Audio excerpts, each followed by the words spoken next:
ആനന്ദ നിലയത്തിൽ വെച്ച് അരുന്ധതി ശ്യാമയോട് കൂടെ വരാൻ നിർബന്ധിക്കുകയാണ്. വിസ്മയ്ക്ക് ഒരു പ്രോഗ്രാം ഉണ്ടെന്നും അതിനുവേണ്ടി ശ്യാമ പാടണമെന്നും പറഞ്ഞ് അരുന്ധതി ദേഷ്യപ്പെടുന്നുണ്ട്. അങ്ങനെ ശ്യാമ അരുന്ധതിയുടെ കൂടെ പോവാണ്. ഇത് കണ്ട് എന്തോ പന്തിക്കേട് തോന്നാണ് ഐശ്വര്യയ്ക്ക്. ശേഷം ഐശ്വര്യയും അരുന്ധതിയുടെ കാറിൻ്റെ പിന്നാലെ പോകുന്നുണ്ട്.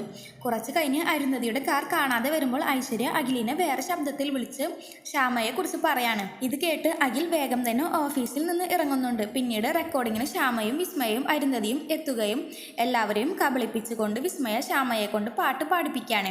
ആ സമയത്ത് ഐശ്വര്യ പറഞ്ഞത് കേട്ട് അഖില് അവിടേക്ക് വരുന്നുണ്ട്.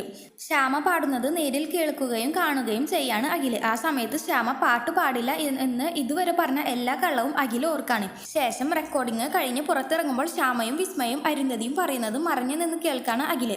ആ സമയത്ത് ശ്യാമയോട് നല്ല ദേഷ്യം തോന്നാണ് അഖിലിന്. ശേഷം പാർക്കിംഗ് ഏരിയയിൽ വെച്ച് ശ്യാമ അഖിലിനെ കാണുന്നുണ്ട്. അഖിൽ നല്ല ദേഷ്യത്തിൽ ശ്യാമയോട് കാറിൽ കയറാൻ പറയാണ്. പിന്നീട് ആരും ഇല്ലാത്ത സ്ഥലത്ത് വെച്ച് അഖില് വണ്ടി നിർത്തുകയും ശ്യാമയോട് ദേഷ്യപ്പെടുകയുമാണ്. നിനക്ക് ഞാൻ എൻ്റെ മനസ്സിൽ വളരെ ഇമ്പോർട്ടൻ്റ് ആയ സ്ഥാനം തന്നിട്ടും നീ എന്നെ ചതിക്കായിരുന്നില്ല എന്നും ചോദിച്ചിട്ട്. നിങ്ങൾക്ക് ഈ വീഡിയോ ഇഷ്ടപ്പെടുകയാണെങ്കിൽ ലൈക്ക് ആൻഡ് ഷെയർ ചെയ്യുക. കൂടെ സബ്സ്ക്രൈബും ചെയ്യുക. താങ്ക്